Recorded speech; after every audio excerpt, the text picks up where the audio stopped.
in our region, and I am glad that you have tuned in this afternoon, July 31st, 2022, for another sharing of community talk and information.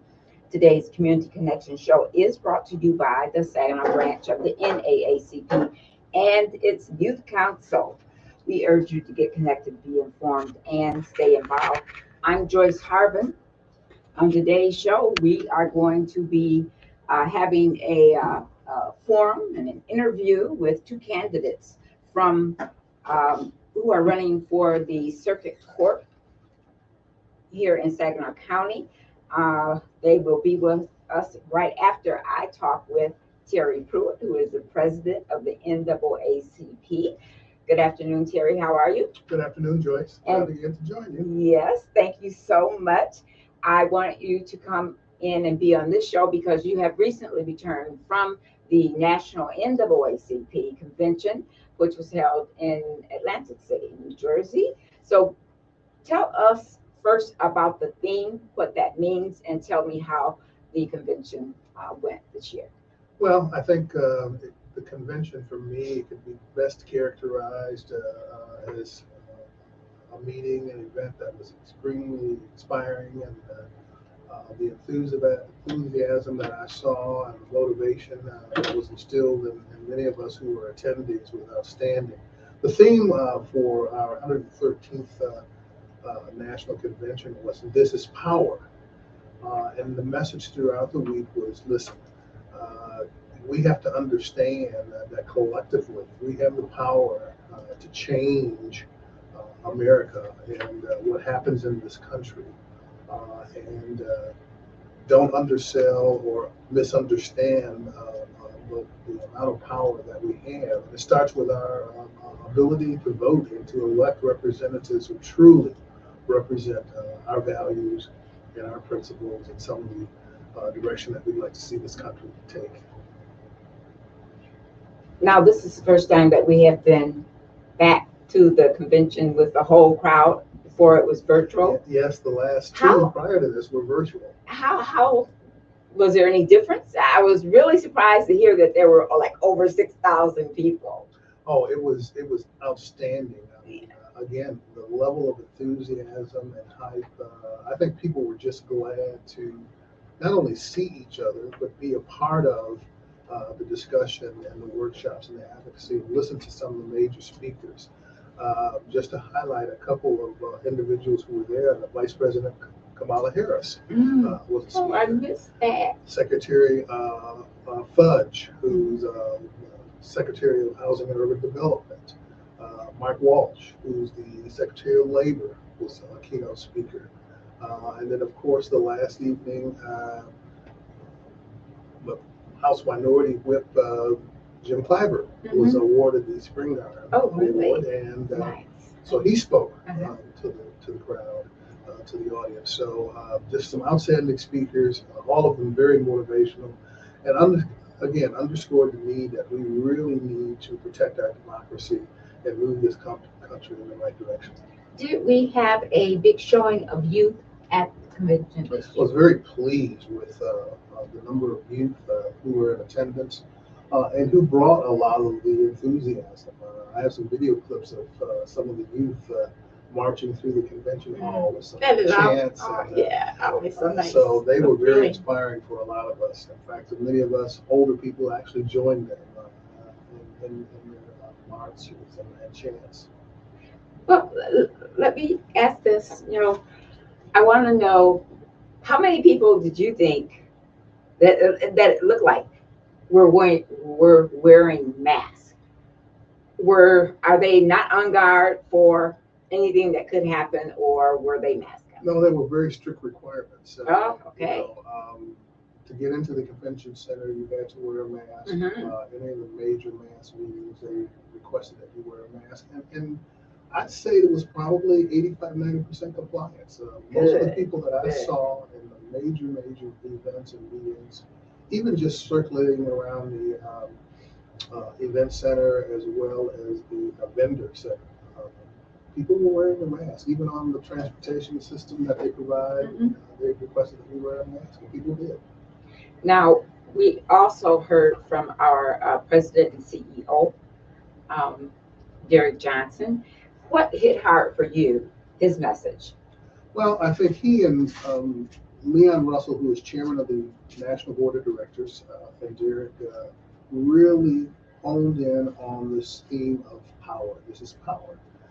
And again, their remarks really tried to underscore uh, that we have this collective power to create change and to we just got to harness it and make sure that people are marching to the same beat, that we're all advocating on the same thing. And as you know, you've been to these conventions before. Yes.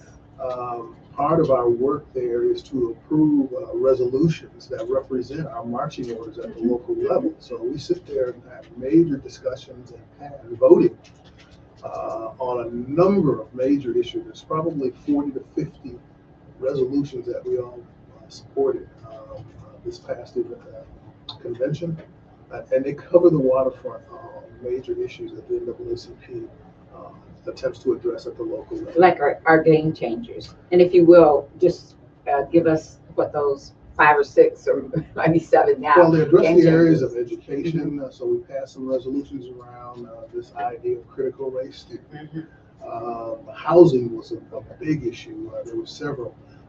We've got this new technical redlining now with appraisals, for instance. If you're on a minority, you've got these white appraisers who go in and and typically the data suggests that your house is going to be appraised for 10 or 15% less than if a white person was living in that same home. So there are resolutions around some of that. Criminal justice, police reform, voting rights, all of those issues continue to be major points of focus for the NAACP, and we spent a good day and a half talking about those things and trying to get the community and the nation to understand the posture of the NAACP around those issues. Now, Terry, voting is coming up, but let me just ask you this one last thing as it relates to what we do at the national and how you bring it back to the individual branches and how we implement that. How will the NAACP be focusing in on that issue of housing discrimination? Because you're a member of the NAACP, Yes. We have committees, Yes. even at the local level, who are assigned to address these issues. And as we approach policymakers and other organizations and collaborative groups that share our concerns about some of these issues, we use those resolutions and the language there to structure our communication to the policymakers. Any letters or any points that we feel are strongly enough about in terms of changing the laws at the local level, those serve as the basis for some of the structure of what we want to see. So as you start to roll that out across the country, we're all kind of on the same page in terms of what we want to see in terms of change. Okay, Terry, the election is only 1 or 2 steps away. Tell us tell our listening audience what we should be doing and what you want them to do as voters, registered voters, for this election on Tuesday. Well, let me quickly highlight a couple things Yes. because I think they're critically important. We've been on the air with you before, and we've talked about the importance of the 2022 election. And the very first thing, anybody listening to this broadcast at this time, the first thing I'm going to ask you to do is go vote. You have to vote. And then secondly, I'm going to ask you to complete your ballot. One of the things that it's important that people need to understand in Michigan, we have what we call a closed primary. So you can only vote in one party. You cannot split your vote between the 2 major parties. That will invalidate your vote. There's another issue with transportation. We have confirmed with STARS that STARS will be running free transportation all day. Thank you, STARS. on Tuesday.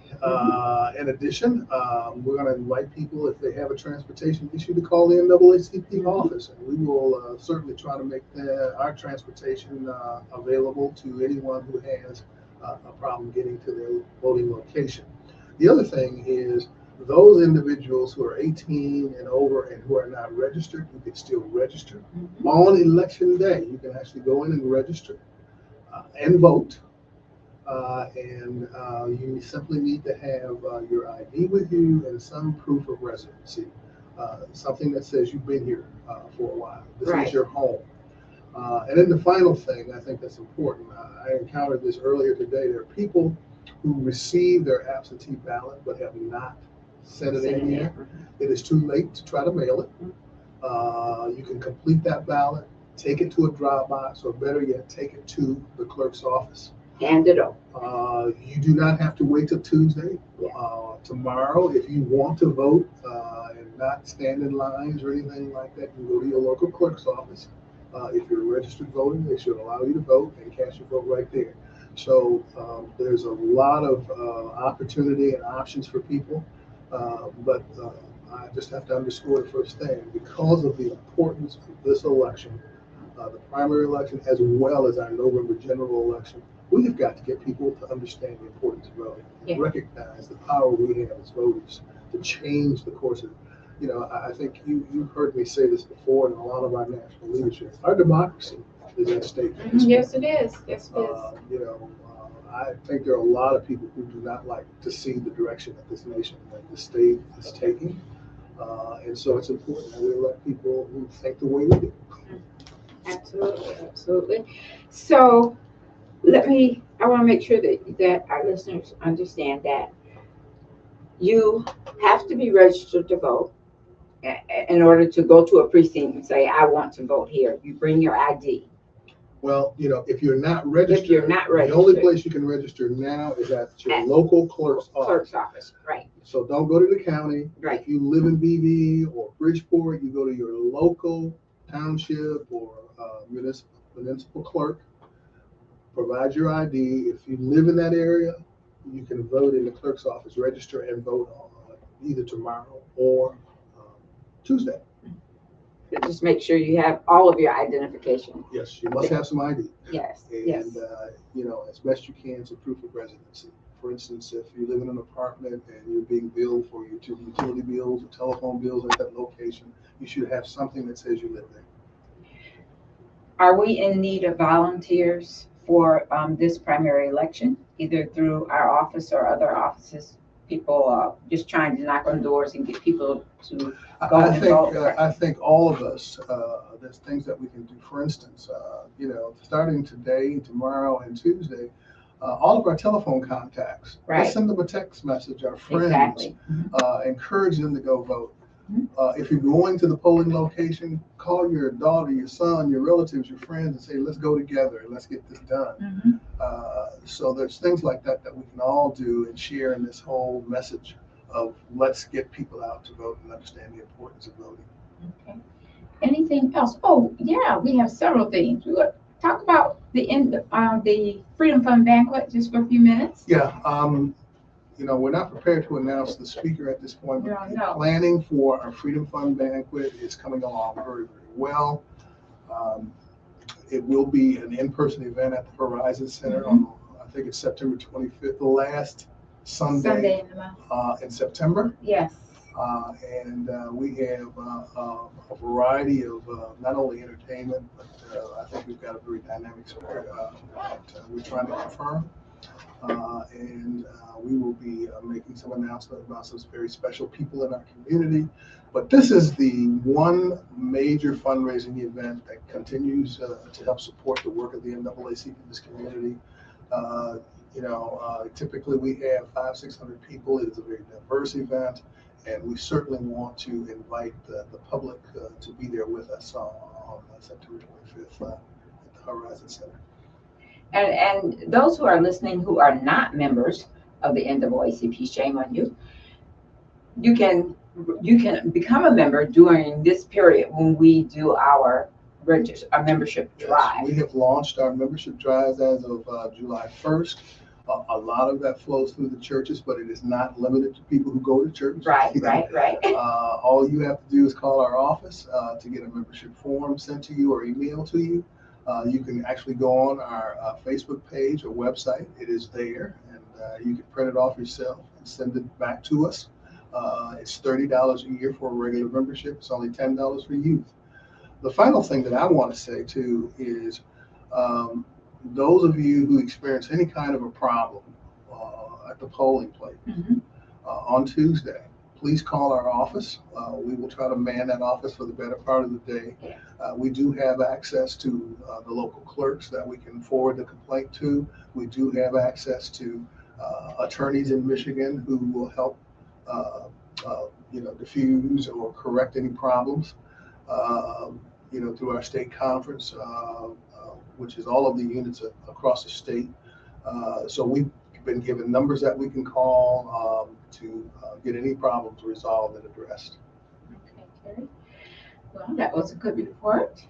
We encourage you and invite you to become a member of the Saginaw NAACP and learn more about what we do here in this community. It's not all about just voting, okay, when election time comes around, but there are 6 or 7 game changers that we work hard for in this community. And we want you to understand how it works. And then, become a member. You can attend the convention and learn much more.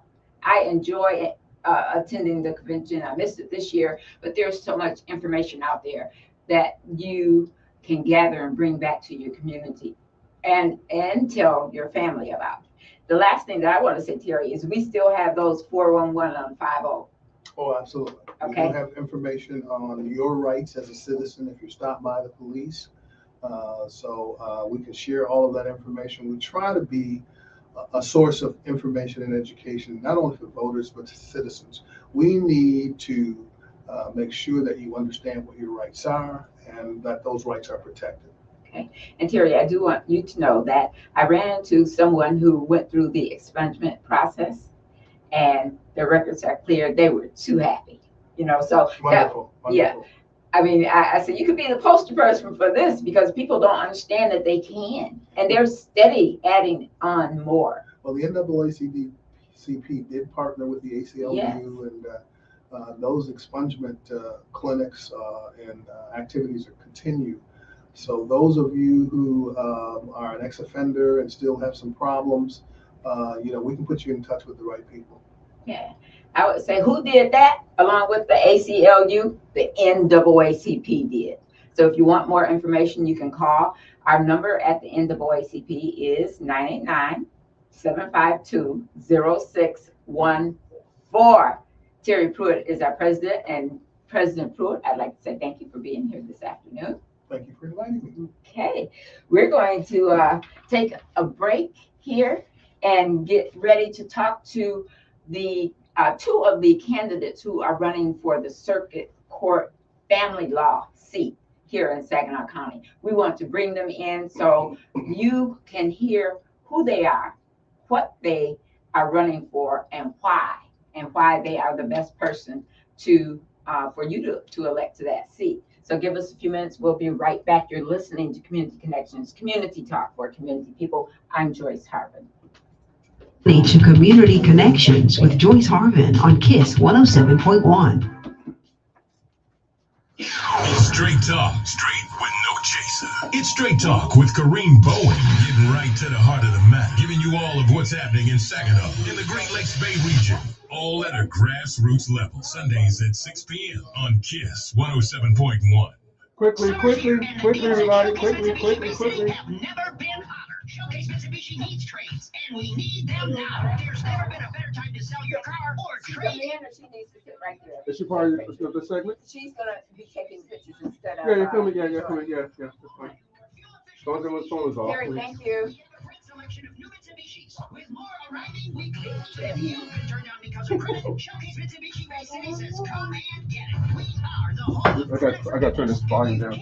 Pre-approved right now at ShowcaseMitsubishi.com. Up to $30,000. No social required. Drive home in a $22 Sport ES. An SUV with up to 30 miles per gallon highway. Just $299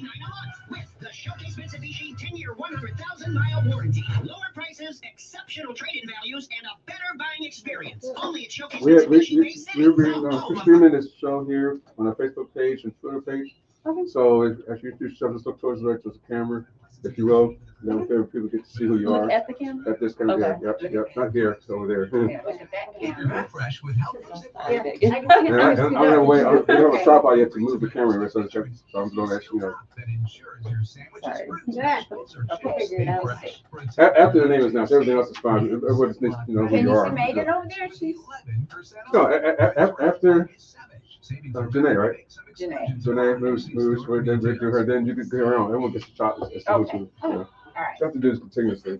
Station, anytime, anywhere, on Odyssey. 15 Odyssey seconds, is your new standby. audio home for all the music, news, sports, and podcasts that matter to you. You can drop your mask too when you That's do that. If you're fascinated. AUDACY. There's never any FOMO with the iHeartRadio app. You won't ever have to miss out on your favorite shows and contests with this radio station. Stand by. Radio 24/7, 365. We're here when you want us. Stay connected and listen anywhere when you Stand by. download the free iHeartRadio app.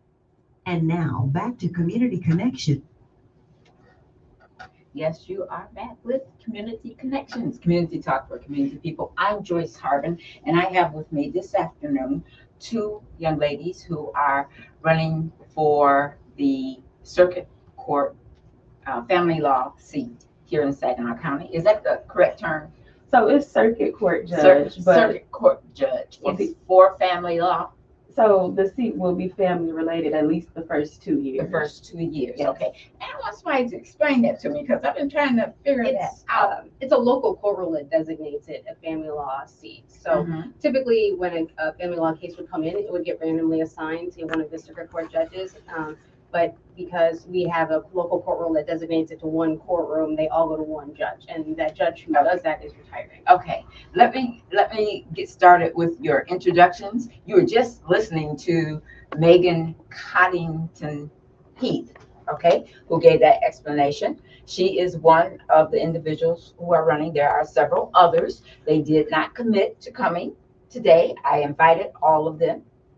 They decided not to come, but these two ladies said, hey, know what I'm doing. Okay.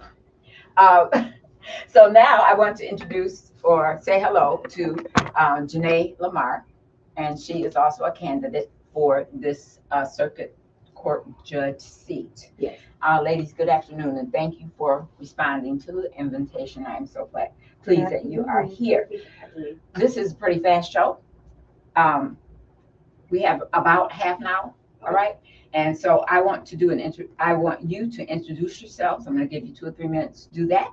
I would like you to give me your name, your background, your education, employment, community relations or community involvement, and your accomplishments. I would also like to know why you are running for this seat. Okay. Janae, we'll let you go first. All right, you got a laundry list there. That's right. Make notes. Okay. My name is Janae Lamar, and I'm born and raised here in Saginaw.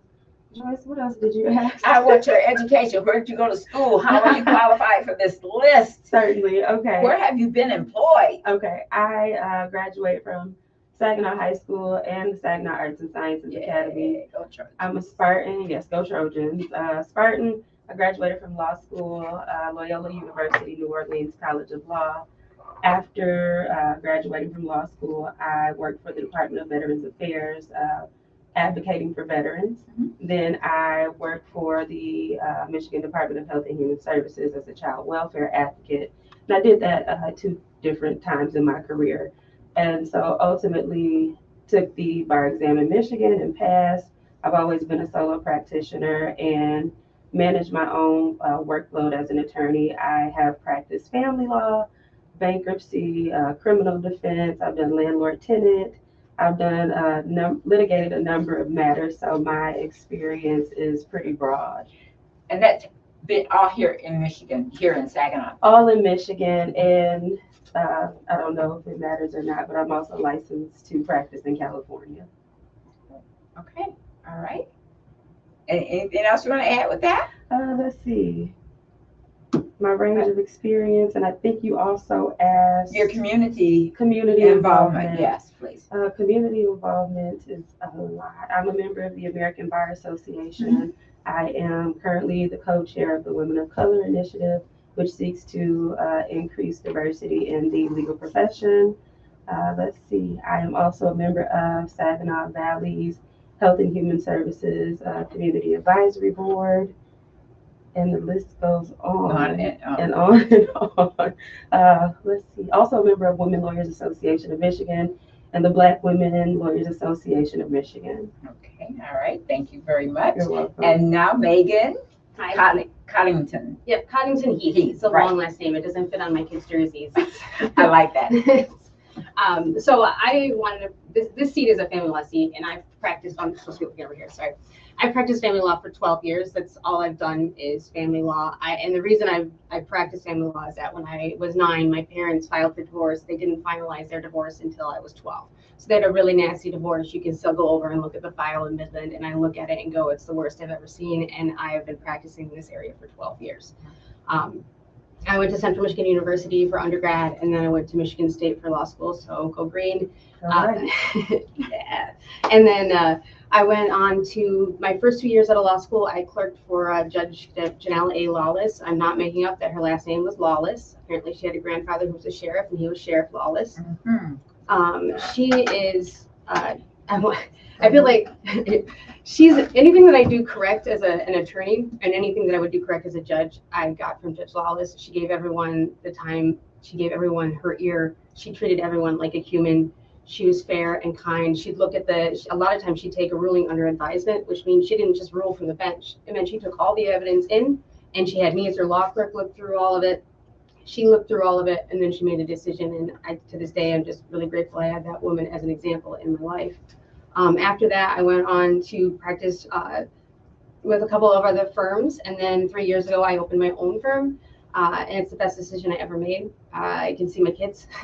I can see my dogs. I have a son with autism, so sometimes I need to be able to just pick up and leave. And you can't do that in a firm. And I didn't have any firms that said I couldn't do that, but it was more difficult to do that. And because of that, I also took the COPA certification for special education law. So I'm certified in helping and advocating for kids with special education needs. I need a trained attorney, which is a National Institute of Trial Advocates.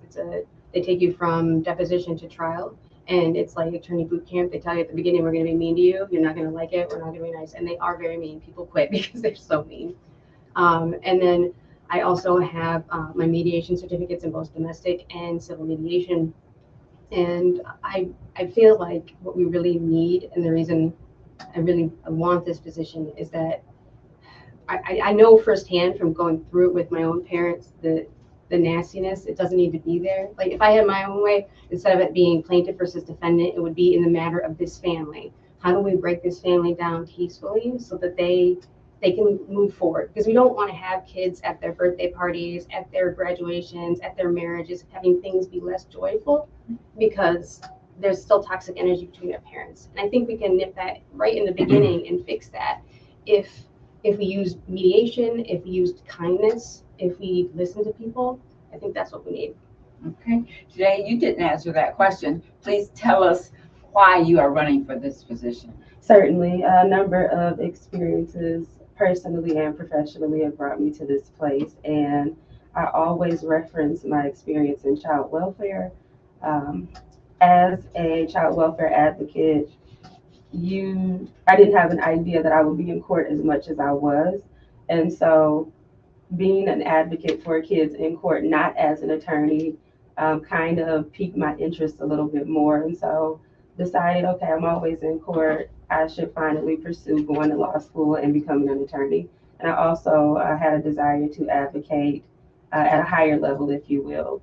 And so when I worked in child welfare, I was always making judgment calls. I was always making decisions about the best interests of children. And thousands of judgment calls later, it's no surprise that I ended up naturally practicing family law. It is what I believe that I'm really good at.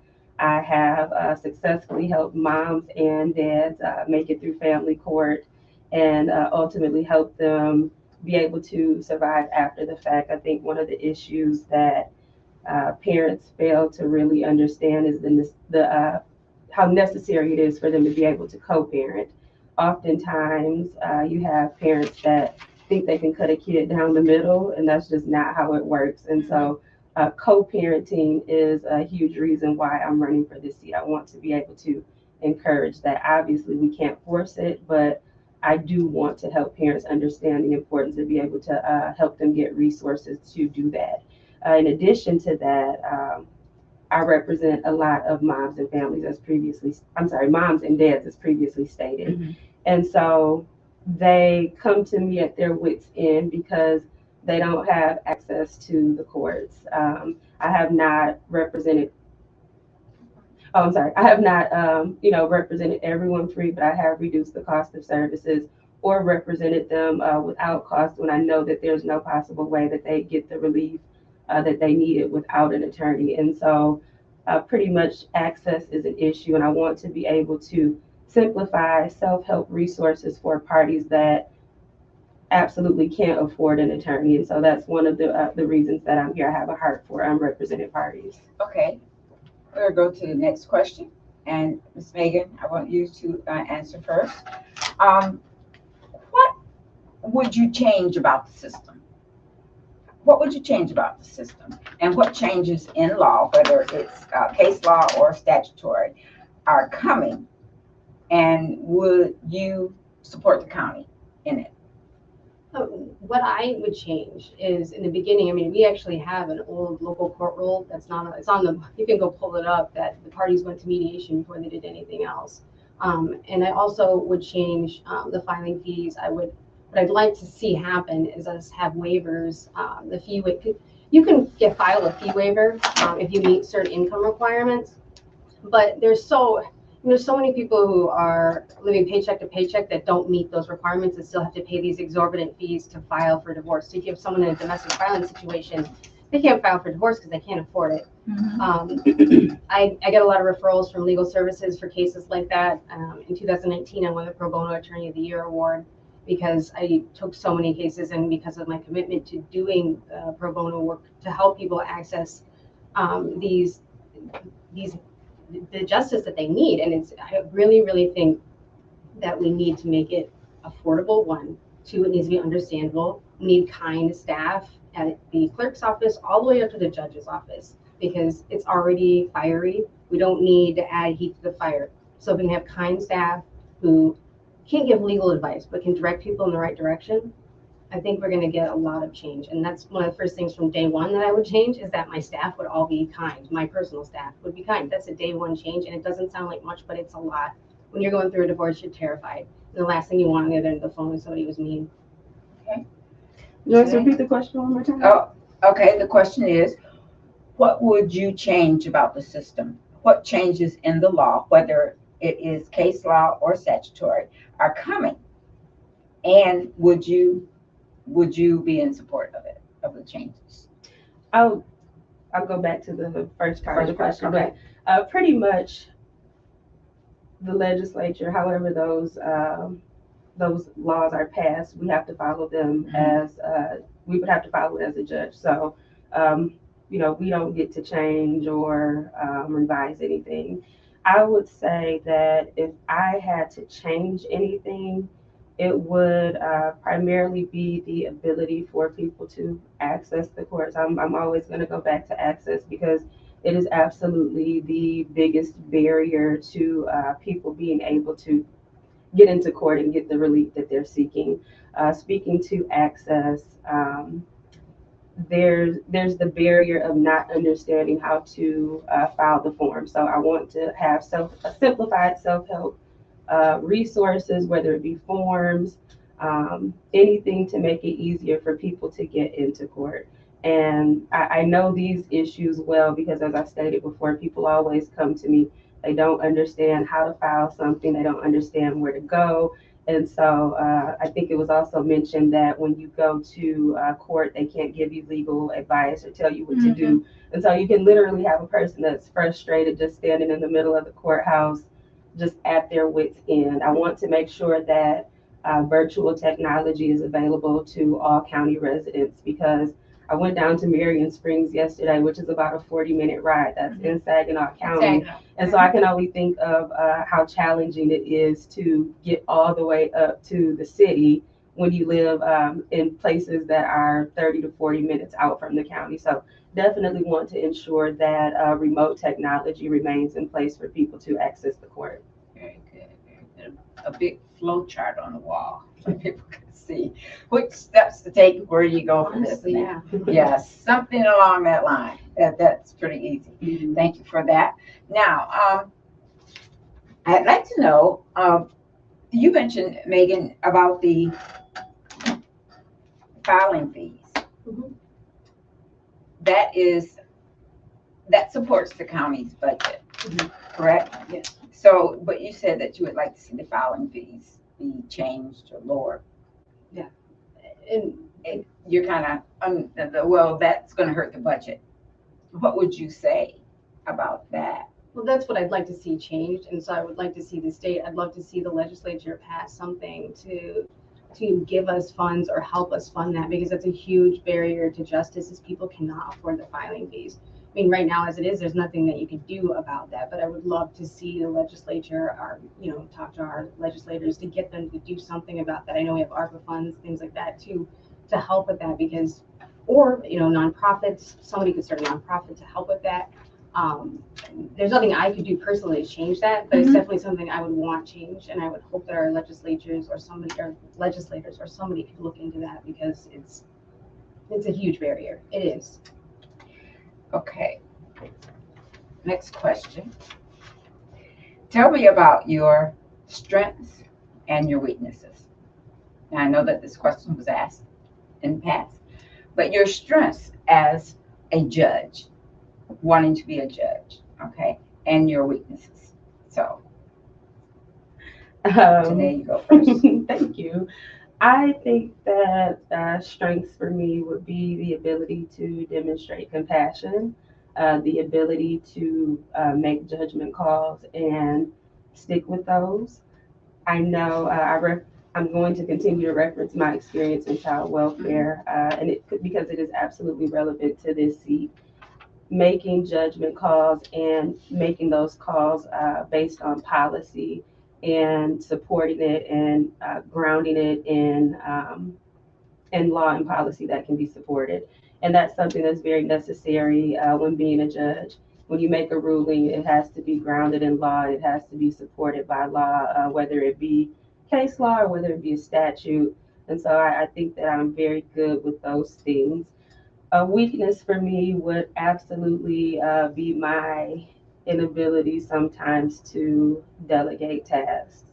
And it has been my experience that when I delegate tasks, sometimes they don't get done the way that you want them to, whether it be because of untimeliness or whether it be because someone did not have the same vision as you, even when you do articulate it. And so it's not to say that everyone has failed me or anything like that, but when it doesn't play out the way that you want it to, it gets a little frustrating and you feel like, well, I could have just done it myself. Okay. Miss Megan? I think I'll start with my weaknesses, and I think I actually said at the forum that delegation is also a problem that I have. I think I also have a problem with when I delegate, just to go a little bit deeper, to explain what I want. People can't read my mind, so I need to be better about explaining specifically, okay, this is what I need, and then when you explain it well, you get the product you want. And sometimes I speak too fast, or I don't communicate things correctly, and then I can't be surprised I don't get back the product that I want from my assistant or who else I delegated to. My strengths, I think, come from being a child in the middle of a nasty divorce. That helps. I also do about half of my caseload is abuse and neglect contract cases, so I have that experience. I am trauma informed and trauma trained, and so I feel like we see a lot of people in family court. You see a lot of good people who are, you go, why are they acting like that? I know that they're a good person. Well, the reason they're acting like that is they're a good person. They're in trauma mode. They're afraid they're going to lose their house, their kids. They don't know how they're going to pay for things. And when that happens, you're using your trauma brain and you don't make rational decisions. And so I think my strength is that I very intentionally try to bring my clients back out of that trauma mode and into rational brain. And I do that intentionally by having my lights in my office are dim. My assistant's name is Florence, and she's calm and she's kind. And then I play soft music whenever, if I remember to turn it on. And then when you come back to my office, I don't wear a suit unless I'm going to court. All my furniture is pretty much hand-me-down. I don't want them to be intimidated by me. So I want to take that heat down right away. And so I think my strength there is that I get people back in their rational brain so they're not making those rash decisions, because it's when you understand trauma, you understand that divorce is a trauma and people will react badly. Good people make really bad decisions just because they're terrified.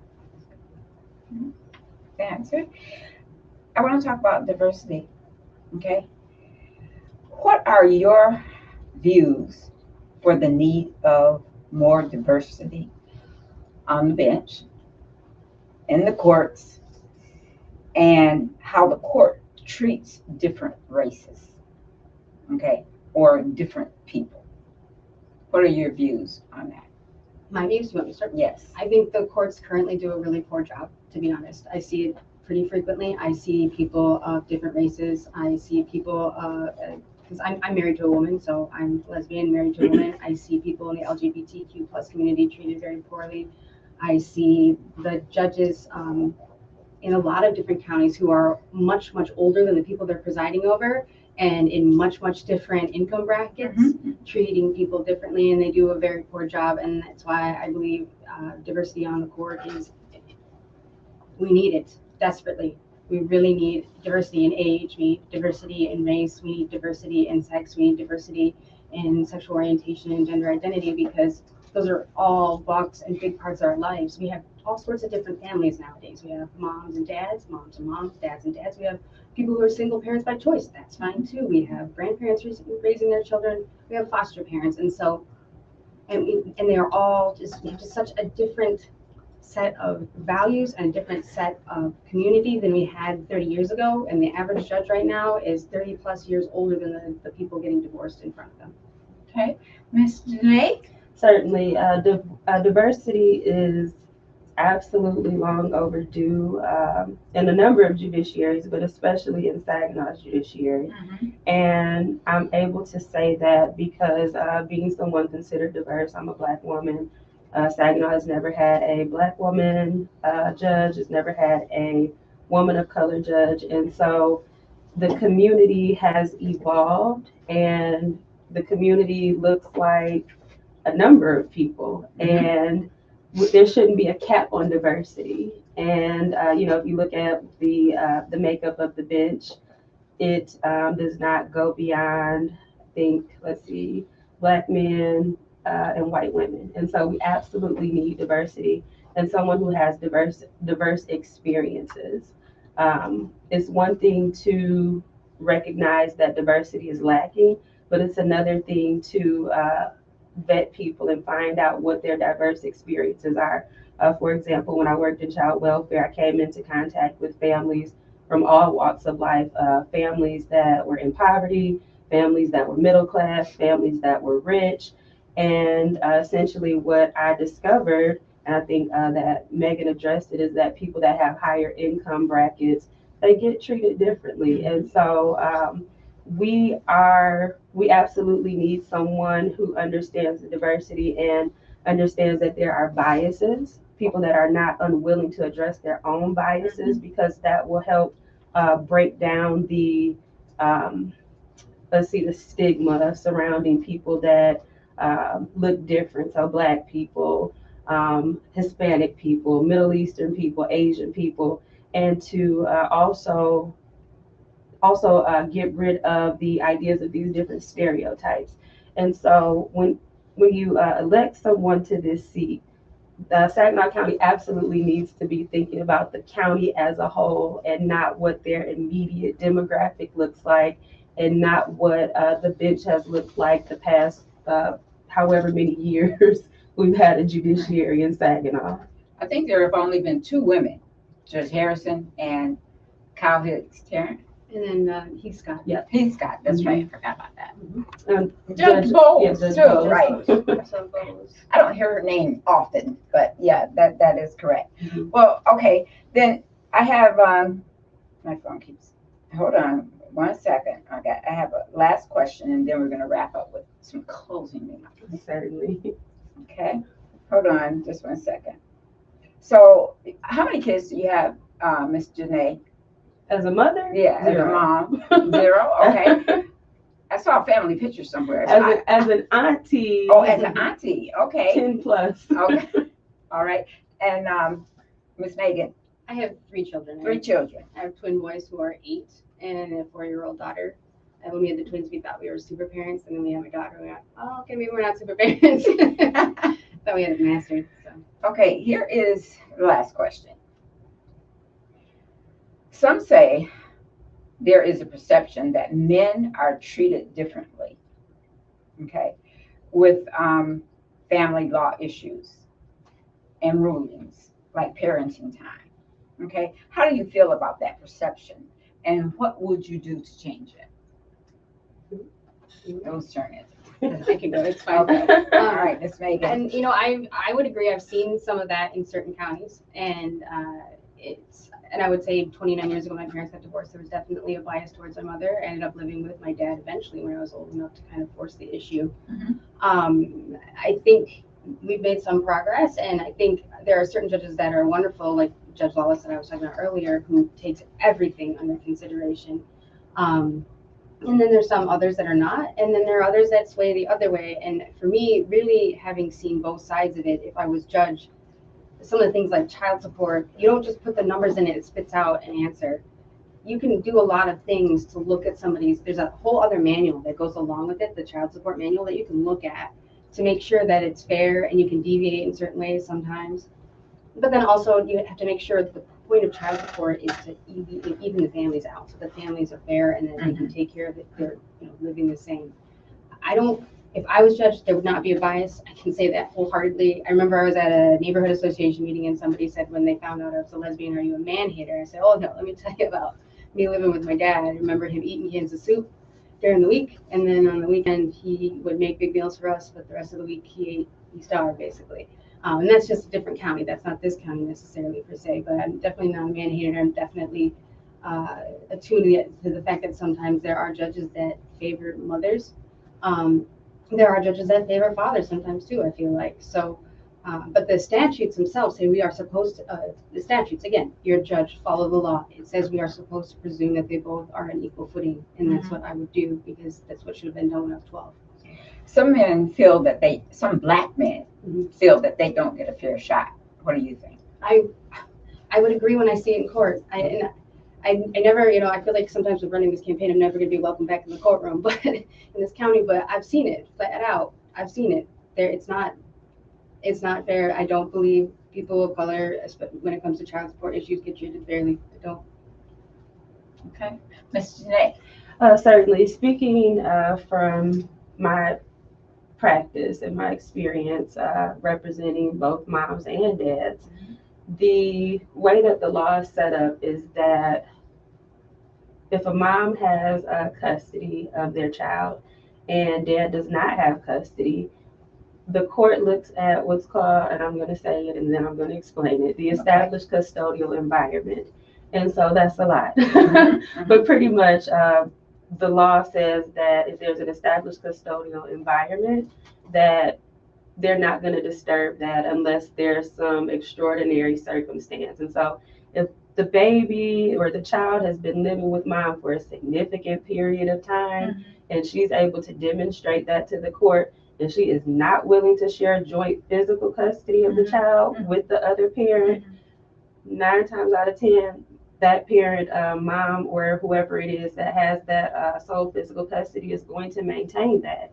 And the likelihood of being able to change that as the child gets older it seems to decrease.